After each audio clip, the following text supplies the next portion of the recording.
Hey friends, வணக்கம் and welcome to Yummy Chilli. நான் ஷாலினி. இன்னைக்கு breakfast திணை சேமியா and தேங்காய் சட்னி. So first இந்த மாதிரி திணை சேமியா பாக்கெட் வாங்கிக்கோங்க. இதுல வந்து 2 பேர் சாப்பிடலாம். இது என்ன பிராண்ட்னு சொல்ல மாட்டேன், முடிஞ்சா கண்டுபிடிச்சுக்கோங்க.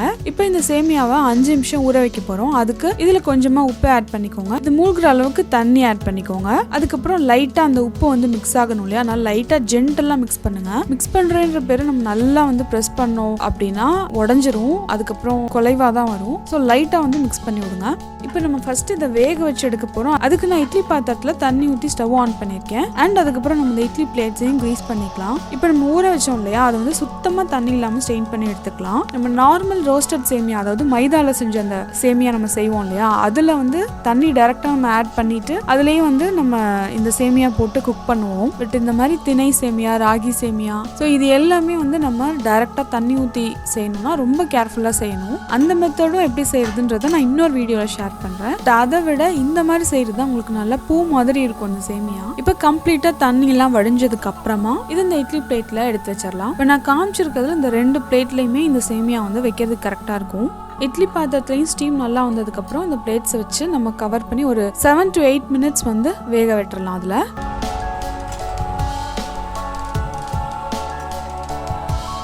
அது வேகிற கேப்ல ஒரு பெரிய வெங்காயத்தை இந்த மாதிரி ஸ்லைஸ் பண்ணி எடுத்துக்கோங்க. அண்ட் ஒரு பச்சை மிளகாய், காரம் வந்து உங்களுக்கு அதிகமாக வேணும்னா நீங்க இன்னும் கொஞ்சம் ஆட் பண்ணிக்கோங்க. ஒரு 3 பல் பூண்டு வந்து கட் பண்ணி வச்சிருக்கேன். இஞ்சி ஆட் பண்றதுனா கூட நீங்க ஆட் பண்ணிக்கலாம். பட் இன்னைக்கு வந்து நான் பூண்டு மட்டும் தான் ஆட் பண்ணியிருக்கேன். இந்த தேங்காய் துருவல் வந்து கையில துருவல, நான் வந்து இந்த கட் பண்ண அந்த தேங்காய் பீசஸ் வந்து அப்படியே ஜார்ல போட்டு லைட்டா பல்ஸ் பண்ணி எடுத்தோம்னா இந்த மாதிரி பூ மாதிரி கிடைக்கும்ல, அதை நான் எடுத்து தனியா வச்சுட்டு மீதி இருக்க அந்த தேங்காயில வந்து நான் தேங்காய் சட்னி அரைச்சிக்க போறேன். அப்புறம் சேமியாவுக்கு போடுறதுக்கு தேவையான அளவு கொத்தமல்லி, அதே மாதிரி நான் தேங்காய் சட்னிக்கும் கொஞ்சம் கொத்தமல்லி அண்ட் பொட்டுக்கல்ல ஆட் பண்ணி சட்னி ரெடி பண்ண போகிறேன். இப்போ ஒரு 8 நிமிஷத்துக்கு அப்புறம் பார்த்தீங்கன்னா இந்த சேமியா நல்லாவே வெந்துடும். 5 நிமிஷத்துலேயே ஆக்சுவலாக வெந்துடும். நீங்கள் தொடர்பு பார்த்தீங்கன்னா உங்களுக்கே டிஃப்ரென்ஸ் தெரியும், கையில் சுத்தமாக ஒட்டாது. இப்போ வந்து லைட்டாக அதை ஆற வச்சிடலாம். கொஞ்சம் வார்மாக இருக்கப்பே எடுத்துக்கலாம். கம்ப்ளீட்டாக ஆறினதுக்கப்புறம் எடுத்திங்கன்னா சில டைம் இந்த பிளேட்ஸில் ஒட்டிட்டு வராது. ஸோ இந்த மாதிரி நம்ம எடுத்துட்டு, அதுவுமே அப்படிதான் இந்த வெதுவெதுப்பாக இருக்கும் இல்லையா, அந்த டைம்லேயே நம்ம ஃபுல்லாக வந்து உதுத்து விட்டணும். அப்போ தான் நமக்கு பூ மாதிரி வரும். நல்லா ஆறிடுச்சுன்னா ஒன்னோட ஒன்று வந்து பிரிக்கவே முடியாது. அதே மாதிரி சூடாக இருக்கப்பையும் நம்ம பண்ணுறது கஷ்டம். ஸோ இந்த மாதிரி கொஞ்சம் ஆறுனதுக்கப்புறம் நல்லா உதுத்துட்டோம்னா அந்த மாதிரி நல்லா பூ மாதிரி வந்துடும். அண்ட் ஒரு பூண்டு அப்புறம் கொஞ்சம் உப்பு போட்டு அந்த தேங்காய் சட்னியும் அரைச்சி எடுத்தாச்சு. அப்புறம் ஒரு பேனில் வந்து இந்த சட்னிக்கு தேவையான அளவு தாளிச்சு கொட்டிட்டு அதே பேனில் ஒரு 3 டீஸ்பூன் அளவு நல்லெண்ணெய் ஆட் பண்ணியிருக்கேன். குக்கிங் ஆயில் எது வேணாலும் யூஸ் பண்ணிக்கலாம். இதில் 1/2 டீஸ்பூன் கடுகு வெடிச்சதுக்கு அப்புறம் 1/2 டீஸ்பூன் உளுந்து, 1 டீஸ்பூன் கடலைப்பருப்பு, அப்புறம் ஒரு 1/2 டீஸ்பூன் ஜீரகம், அப்புறம் ஒரு 4-5 முந்திரி பருப்பு. இது உங்களுக்கு டேஸ்ட்டுக்கு ஏற்ற மாதிரி ஆட் பண்ணிக்கோங்க. இதோட வேர்க்கடலை வேணுனாலும் ஆட் பண்ணலாம். பட் நான் கேஷ்யூஸ் ஆட் பண்ணனால அதை ஆட் பண்ணல. அதுக்கப்புறம் கொஞ்சமாக வந்து கருவேப்பிலை போட்டு இதையும் நல்லா ஃப்ரை பண்ணதுக்கு அப்புறமா நம்ம கட் பண்ணி வச்சிருந்தோம் இல்லையா, அந்த பூண்டு, மிளகாய் அண்ட் ஆனியன் எல்லாத்தையும் ஒன்றா போட்டு ஃப்ரை பண்ணிக்கலாம். இந்த தேங்காயும் கொத்தமல்லியும் நம்ம லாஸ்ட்டாக தான் ஆட் பண்ண போகிறோம். இது நல்லா சாட்டே பண்ணிக்கலாம். இது வந்து ரொம்ப ஃப்ரை பண்ண வேண்டாம், அப்போ தான் கொஞ்சம் க்ரன்ச்சியாக இருக்கும்.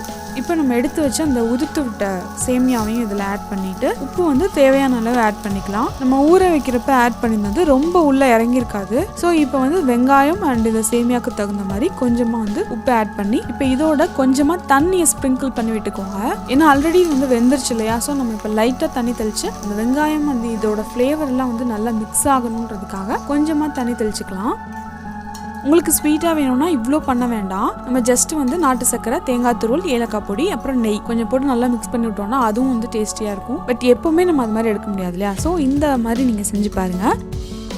இப்போ ஒரு 3 to 5 minutes வரைக்கும் நம்ம லிட் போட்டு மூடிடலாம். இப்போ பார்த்தீங்கன்னா இந்த தண்ணியும் நல்லா ட்ரை ஆகிருக்கும். அதே மாதிரி அடியில் வந்து பர்ன் ஆக விட்டுறாதீங்க, அதையும் செக் பண்ணிக்கோங்க. இப்போ இந்த தேங்காய் துருவல், கொத்தமல்லி ஆட் பண்ணிவிட்டு இதை மிக்ஸ் பண்ணி விட்டுக்கலாம்.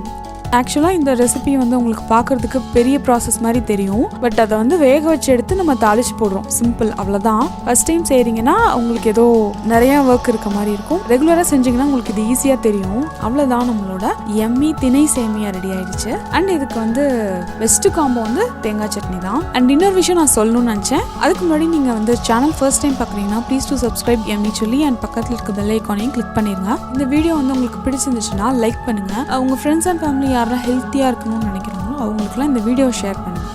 அண்ட் இன்னொரு விஷயம் என்ன சொல்லணும்னு நினச்சேன்னா, இதே பிராண்ட்ல ராகி சேமியா, கம்பு சேமியா, சாமை சேமியான்னு சொல்லி நிறைய வெரைட்டிஸ் வச்சிருந்தாங்க. எல்லாத்தையுமே நான் ட்ரை பண்ணியிருக்கேன். பட் இவ்வளோ நாள் வந்து நான் இந்த இன்கிரீடியன்ஸை வந்து பார்க்கவே இல்லை. இன்னைக்கு தான் நான் பார்த்தா இதுலயும் மைதா இருக்கு. மைதா இருக்குன்னு நம்ம தெரிஞ்சு சமைக்கிறது வேற, பட் மைதா இல்லை நம்ம ரொம்ப ஹெல்த்தியாக தான் செய்கிறோம் அப்படின்னு சொல்லிட்டு பார்த்தா மைதா இருக்குன்றது தெரிஞ்சதுக்கு அப்புறம் எனக்கே வந்துட்டு ரொம்ப டிசப்பாயின்மெண்ட் ஆயிடுச்சு. வாங்குறப்ப பார்த்து வாங்கியிருக்கணும். பட் ஓகே, நூடுல்ஸ், மேகி அது மாதிரி நம்ம செய்யறதுக்கு இது வந்து பெட்டர், செமி ஹெல்த்தின்னு சொல்லிக்கலாம். Okay fine. ஆரோக்கியமான உணவை அறுசுவையோடு சாப்பிடுங்க. தேங்க்யூ.